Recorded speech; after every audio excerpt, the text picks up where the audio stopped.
Sir, विद्यार्थी जेव्हा इथे विश्वमध्ये ऍडमिशन घेतो आणि परदेशात शिकायला जातो, त्यानंतर विश्वचा रोल काय असतो?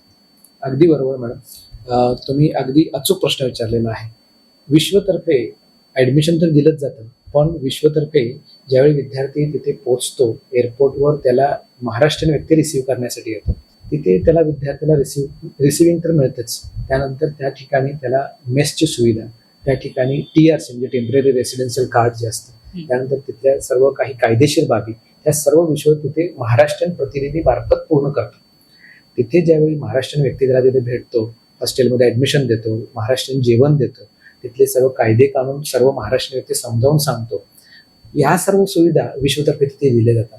त्यावेळी त्या विद्यार्थ्याला हायसं वाटतं आणि त्याचबरोबर त्याच्या पालकांना सुद्धा बरं वाटतं की आपला व्यक्ती तिथे कोणीतरी आहे, त्यांनी माझ्या मुलाला रिसीव्ह केलं, माझ्या मुलाला सर्व माहिती दिली आणि माझा आता मुलगा तिथे पूर्ण सुरक्षित आहे आणि योग्य ऍडमिशन घेऊन व्यवस्थित शिक्षण घेतो.